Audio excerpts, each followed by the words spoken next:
Welcome. Today I prepared 3 different true crime stories. One about a still unidentified guy, so terrible he was nicknamed Mr. Cruel, one maybe homophobic base killing, and one about a British guy who started his criminal activities at the age of 14. If you find any of those interesting, keep watching until the end, and maybe leave a like and subscribe if you liked it. On an ordinary evening in Lower Plenty, a quiet suburb near the border with Eltham, a nightmare began that would haunt the region for years to come. It was during the night of August 22, 1987, when a masked intruder, who would later be known as Mr. Cruel, broke into a family home. The intruder meticulously removed a window pane to gain entry, displaying the calculated precision that would become his trademark. Inside the house, Mr. Cruel wielded a gun, forcing the parents to lie face down and binding them with copper wire. The couple's children, an 11-year-old girl and her 6-year-old brother, were subjected to the terror as the masked man isolated them. The boy was tied to his bed, and the girl was taken to the bathroom where she was asleep before being told to brush her teeth, a chilling detail that underscored Mr. Cruel's manipulative control. This attack marked the beginning of a series of meticulously planned abductions and assaults that left a trail of fear across Melbourne. Mr. Cruel struck again on December 27, 1988 in East Ringwood, targeting the Wills family. Around 5:30 a.m., he broke into the house while the family slept. Holding a gun to the father's head, he threatened him not to be a hero. He then used copper wire to bind both parents before moving to the bedroom where 10-year-old Sharon Wills and her sisters were sleeping. Mr. Cruel abducted Sharon, gagging her, and taking some of her clothes before driving her to an unknown location. 18 hours later, Sharon was found wandering in Bayswater, traumatized but alive. She recounted hearing low-flying aircraft during her captivity, suggesting she was held somewhere near the Tullamarine Airport flight path. The pattern continued with the abduction of 13-year-old Nicola Linus on July 3, 1990 in Canterbury. Mr. Cruel broke into the Linus home around 11:40 p.m. while Nicola's parents were out. He awoke Nicola and her 15-year-old sister, tied the older girl, and forced Nicola to gather her school uniform before abducting her. He then stole the family car, drove a short distance, and transferred Nicola to another vehicle. Nicola was held for over 2 days before being released near an electricity substation in Kew. Like Sharon, she too reported hearing aircraft, which reinforced the theory that Mr. Cruel operated near the airport. The terror reached its peak on April 13, 1991, with the abduction of 13-year-old Carmine Chand from her home in Templestowe. Carmine was babysitting her 2 younger sisters when Mr. Cruel struck. After grabbing Carmine by the hair and pushing a bed against the door to trap her sisters, he left a sinister message spray-painted on the family car: "Payback, Asian drug dealer, and more to come." This was a deliberate attempt to mislead investigators. Unlike his previous victims, Carmine did not return home. Nearly a year later, her body was discovered in a landfill area of Edgar's Creek. She had been shot 3 times in the head. This murder marked the end of Mr. Cruel's known attacks. Despite a massive police investigation involving nearly $4 million, 40 investigators, and the questioning of 27,000 suspects, Mr. Cruel was never caught. The meticulous planning of his crimes, his use of disguises, and his knowledge of forensic countermeasures all pointed to a cunning and highly organized offender. He left minimal physical evidence, complicating efforts to trace his identity. Descriptions of Mr. Cruel varied slightly across different incidents, but generally depicted him as an Australian man, possibly in his late 20s to mid-30s, with a slim to medium build. Witnesses described him wearing various disguises, including a dark-colored boiler suit, gloves, and a balaclava. Notably, he had a distinctive method of binding his victims and often used surgical tape to blindfold them. Mr. Cruel also took trophies from his victims, including personal items and clothing. This behavior, combined with the careful planning and execution of his crimes, suggested a highly methodical and psychologically complex individual. The FBI, brought in to assist with profiling, surmised that Mr. Cruel likely resided or worked near the locations of his first and last known attacks, indicating a deep familiarity with certain areas of Melbourne's eastern and northern suburbs.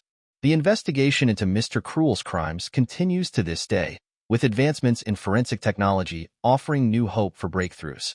Geospatial analysis of the crime scenes, combined with modern investigative techniques, holds the potential to uncover new leads.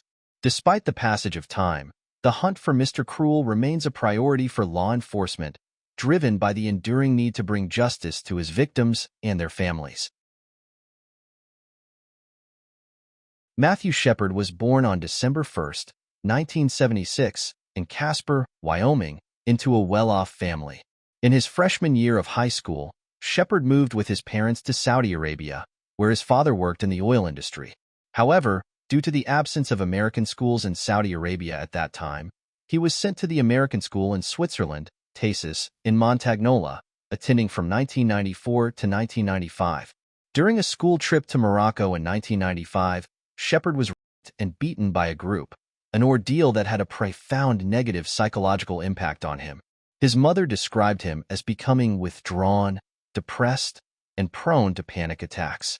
After graduating high school, he returned to the United States and moved to Denver, Colorado. In the fall of 1998, he enrolled in political science at the University of Wyoming in Laramie, fluent in 3 languages and aspiring to become a human rights defender. Shepard was an active member of the LGBT community in Laramie, where he met Erin McKinney, who was described by witnesses as bisexual. In a 2004 interview with ABC's 2020, McKinney recounted his difficult childhood and his habitual use of methamphetamine since the age of 18. Methamphetamine use was rampant in Denver and its surroundings during that period. Both McKinney and Shepard used and sometimes dealt methamphetamine. Shepard's addiction, which included occasional heroin use, was partly attributed to his depression. He took sexual risks, received money for sex, and reportedly had several sexual encounters with McKinney. Just before his death in October 1998, Shepard learned he was HIV positive and contemplated suicide. Concurrently, McKinney faced financial difficulties and sought ways to support his drug habit and provide for his girlfriend and newborn child.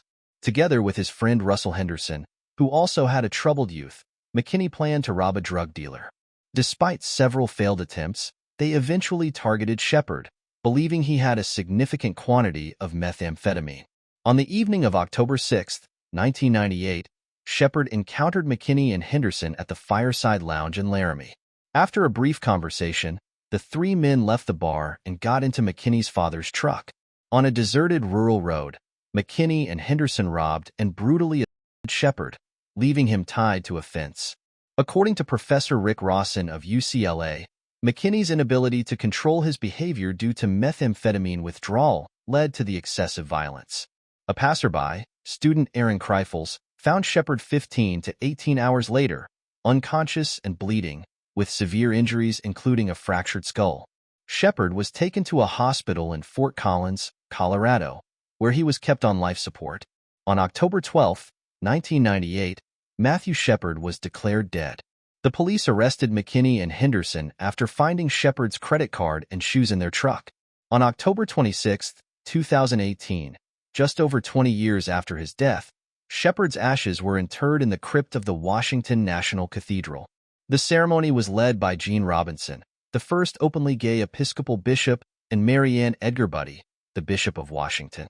Music was provided by the Gay Men's Chorus of Washington, D.C., Gen Out, and Conspirer, performing Craig Hella Johnson's Considering Matthew Shepard.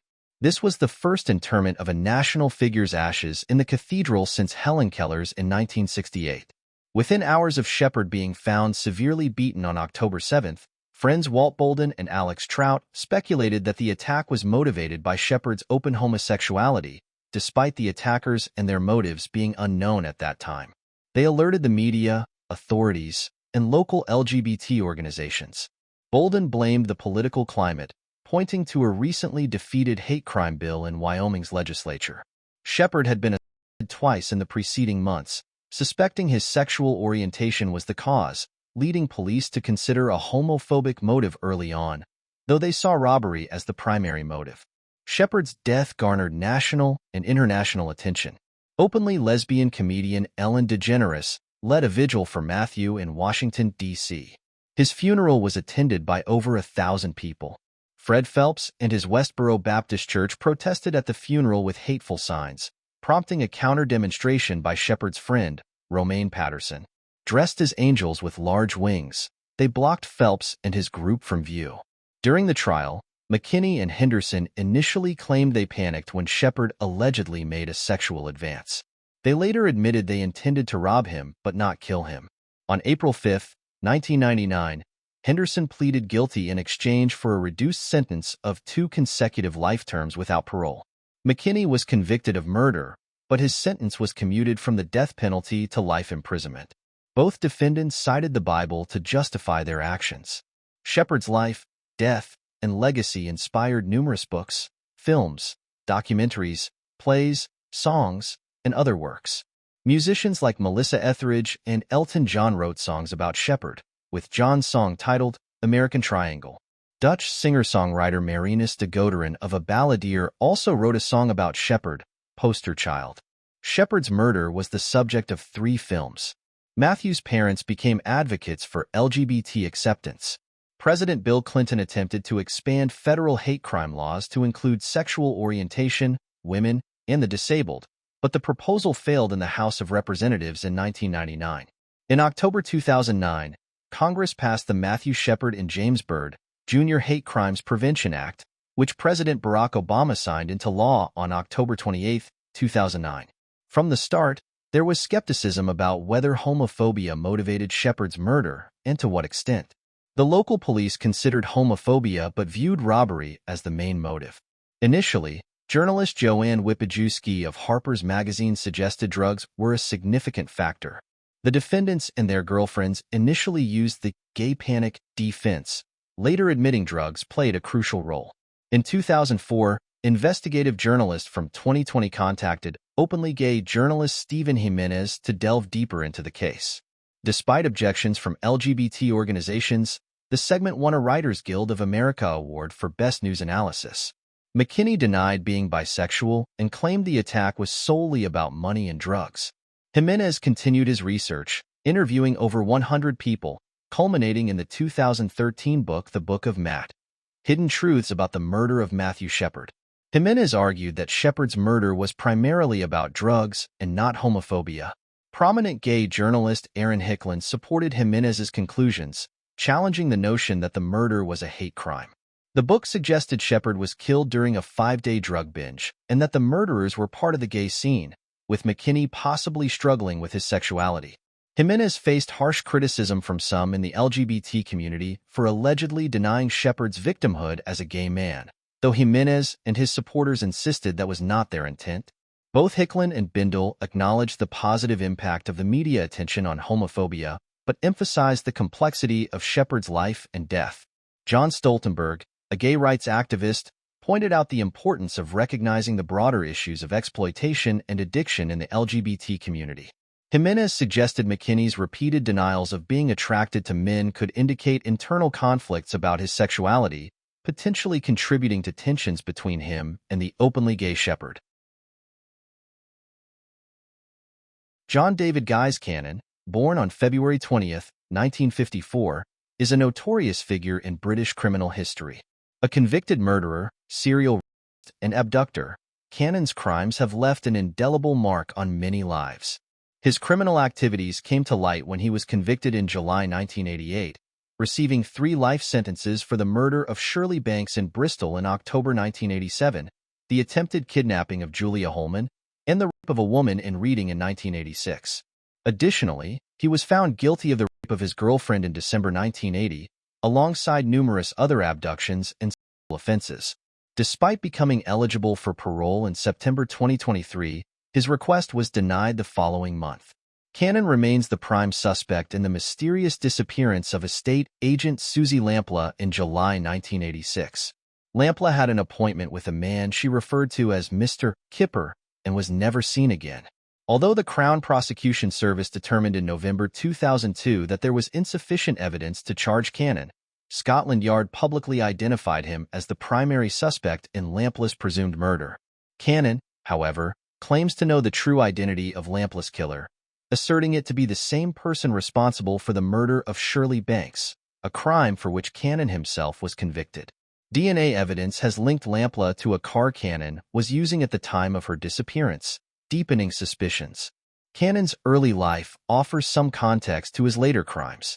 Born to Cyril Cannan, a World War II flight lieutenant turned engineer, and Sheila Cannan, a housewife, Cannan grew up in a middle-class family in Sutton Coldfield, Birmingham. His childhood was marred by traumatic experiences, including abuse by a teacher at the private school he attended. This abuse left him with deep-seated feelings of shame and anger, leading to a troubled relationship with his father and difficulties at school. By age 14, Cannan had already begun his criminal activities, with an indecent assault in a phone booth.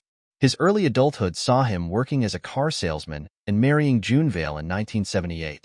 However, his marriage quickly deteriorated, leading him to frequent bars and nightclubs to escape his domestic life. During the late 1970s and into 1980, a spate of rapes occurred in homes for sale in the West Midlands, crimes now believed to be the work of Cannan.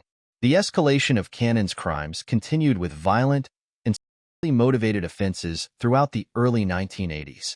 His criminal behavior was characterized by a pattern of targeting women, often involving deception, threats, and brutal abuse.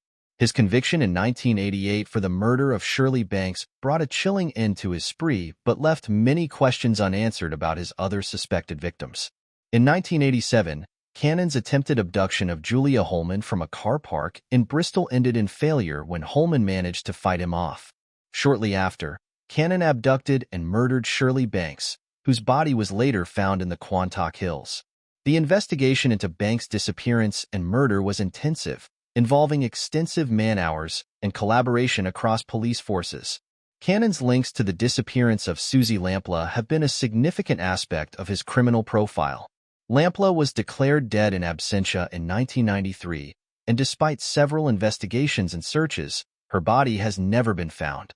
The ongoing suspicion surrounding Cannan has led to numerous searches, including digs at locations he was known to frequent, but no conclusive evidence has ever surfaced to definitively link him to Lampla's death. Thank you for watching. If you liked this video or found it interesting, don't forget to leave a like, subscribe, and check out one of these other ones. I'm sure you will like it.